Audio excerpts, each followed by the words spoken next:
Puji Tuhan, haleluya. Kita berjumpa lagi dalam acara Kristologi Sedap. Doktrin Kristus yang diramu secara sedap. Sederhana, mendasar, alkitabiah, dan praktis. Saya percaya Alkitab dan saya cinta Alkitab. Hari ini kita akan belajar mengenai kekekalan Yesus Kristus.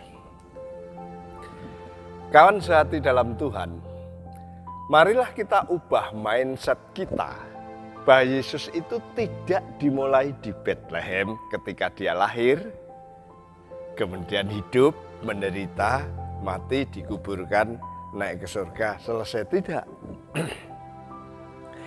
Dia ada jauh sebelum dia lahir. Dia ada setelah naik ke surga. Dia selalu ada dan dia tidak pernah tidak ada. Yesus tidak berakhir setelah kenaikannya ke surga. Dia berkarya di saat ini. Dia nanti dan terus berkarya di masa kekekalan. Tanpa pemahaman seperti itu, maka pandangan kita mengenai Yesus hanya melihat Yesus Kristus histori atau Yesus Kristus sejarah. Yang mulainya adalah di Bethlehem. Dan akhirnya di Yerusalem. Dan setelah itu tidak ada lagi. Mari kita perhatikan kitab Nabi Yesaya yang ada di dalam pasal 9 ayat yang kelima. Dikatakan sebab seorang anak telah lahir untuk kita. Seorang putra telah diberikan untuk kita. Lambang pemerintahan ada di atas baunya. Dan namanya disebutkan orang. Penasihat ajaib, Allah yang perkasa, Bapa yang kekal, dan Raja damai. Yesaya hidup sekitar 700 tahun sebelum Yesus lahir menjadi manusia di Bethlehem. Yesaya menulis peristiwa yang terjadi selama hidupnya, tapi juga peristiwa-peristiwa di depan. Tentunya bangsa Israel, Yehuda, dan juga bangsa lain. Tapi yang menarik, dia juga menulis tentang atau mengenai Mesias. Yang dalam bahasa keseharian kita sekarang adalah Kristus. Mesias, Kristus yang akan datang. Dia menulis tentang itu. Dan dikatakan Kristus atau Mesias itu akan memerintah sekalian alam. Serta menulis mengenai bumi baru dan langit baru. Orang Yahudi khususnya para pemimpin agama, ahli Taurat, pada zaman Yesaya maupun pada zaman Yesus, setuju bahwa yang ditulis Yesaya itu menunjuk kepada Yesus. Yesaya menulis Mesias, menulis Kristus, tapi itu menunjuk kepada Yesus. Mesias atau Kristus yang diberikan oleh Allah kepada umatnya melalui kelahiran menjadi manusia. Tapi yang menarik, dia memiliki nama yang mau tidak mau. Kita harus mengakui bahwa dia adalah sang penguasa itu sendiri. Jadi Kristus, Mesias itu sebenarnya sang penguasa itu sendiri. Kalau kita lihat namanya. Coba perhatikan di situ dikatakan namanya ajaib. Mari kita lihat kelahiran Yesus menjadi manusia. Bukankah itu ajaib? Perhatikan di dalam Injil-Injil dikatakan bahwa bayi Yesus itu dikandung dari Roh Kudus. Lahir dari anak darah, anak perawan Maria. Ini ajaib. Tidak pernah dulu. Sekarang nanti ada anak atau bayi yang dikandung dan dilahirkan oleh anak darah atau anak perawan. Tidak ada. Hanya Yesus. Ajaib kelahirannya. Kehidupannya juga diwarnai dengan keajaiban yang tidak ada bandingannya dengan tokoh-tokoh yang lain. Bahkan raja-raja, imam-imam, nabi-nabi, tidak ada yang lebih ajaib dari Yesus. Mujizat-mujizat yang dilakukan begitu luar biasa. Tidak ada bandingannya yang pernah dilakukan Yesus ketika di bumi ini. Kematiannya juga ajaib. Kenapa? Mengampuni dosa, menyelamatkan orang. Di atas kayu salib, dia mengampuni dosa orang. Bapa, ampunilah mereka, karena mereka tidak tahu apa yang mereka perbuat. Di atas kayu salib, dia menyelamatkan orang. Pada hari ini engkau bersama aku di dalam Firdaus. Tirai bait telah terbelah dua dari atas ke bawah. Terjadi gempa bumi yang luar biasa dan langit gelap 3 jam. Sehingga akhirnya kepala pasukan yang mengeksekusi penyaliban itu pun percaya, sungguh orang ini adalah anak Allah. Ajaib kematiannya. Kebangkitan dan kenaikannya ke surga, ya pasti ajaib. Tidak pernah ada orang yang naik ke surga secara kasat mata. Yang disaksikan 500 orang sekaligus dia naik. Dan itu terjadi di siang hari bolong. Bukan malam hari dan tanpa saksi. Ini ajaib.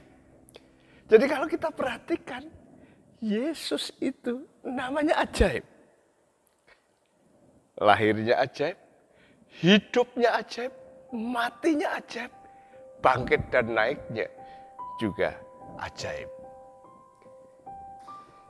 Tapi yang menarik juga, dia disebut sebagai Allah yang perkasa. Padahal ini bayi Mesias, bayi Kristus. Tetapi Yesaya melihat sekalipun dia bayi, seorang anak, tapi di dalam dirinya sebenarnya adalah Allah yang perkasa. Dia adalah Allah manusia yang adalah pahlawan yang perkasa. Lebih lanjut, Yesaya melihat dia adalah Bapa yang kekal. Ini lucu. Ini bayi yang lahir, anak-anak yang diberikan Allah, tapi dia adalah Bapa.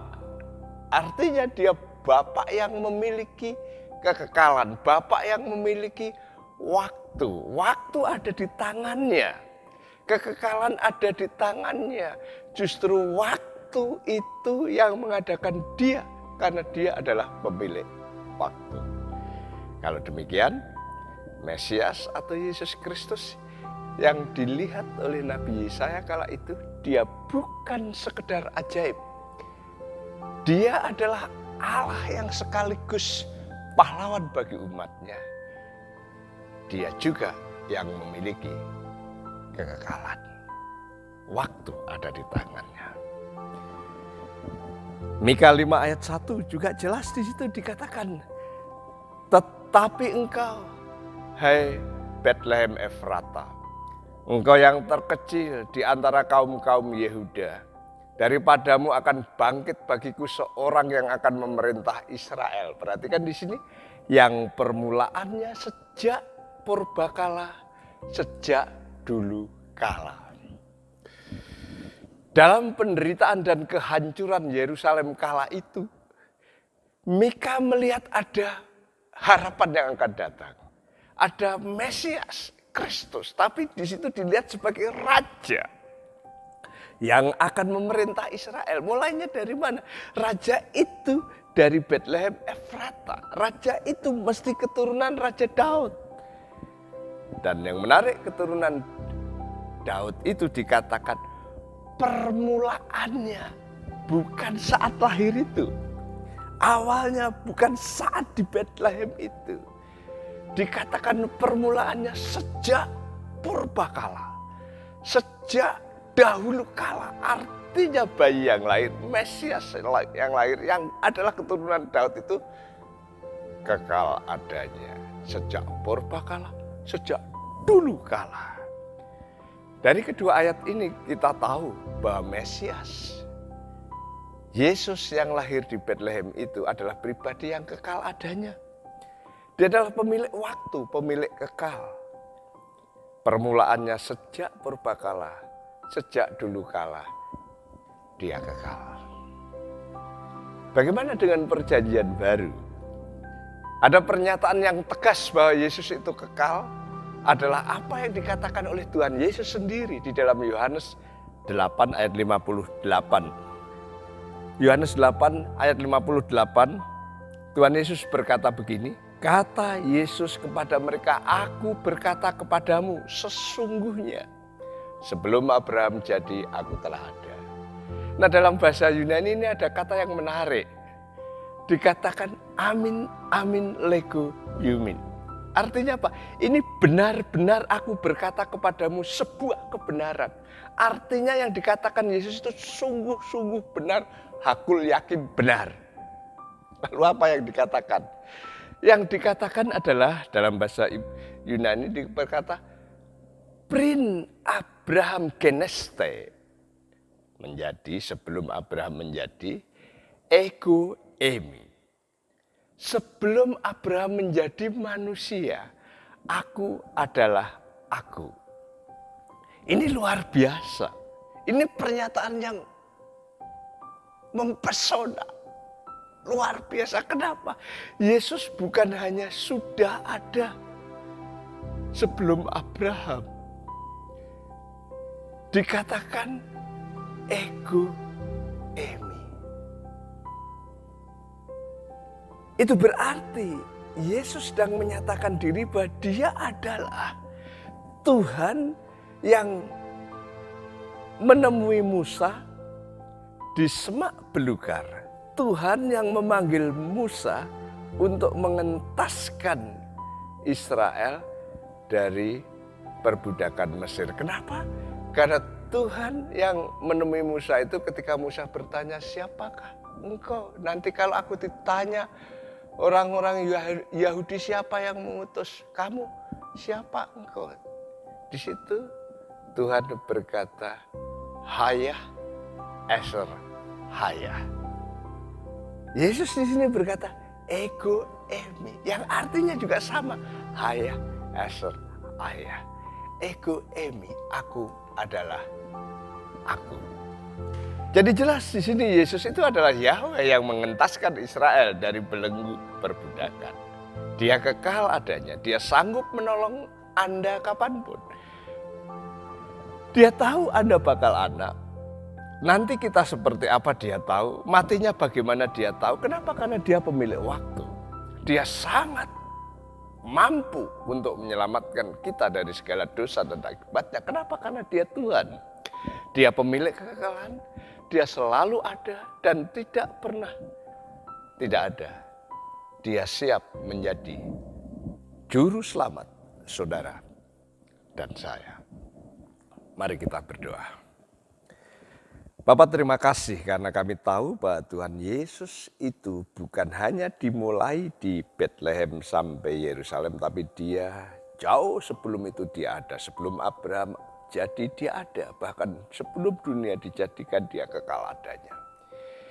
Itu sebabnya dia bisa tahu siapa kami, tahu masa depan kami, dan dalam pemikiran itu maka Yesus bisa menolong kami, bisa menyelamatkan kami, karena Engkau memang Juru Selamat yang abadi.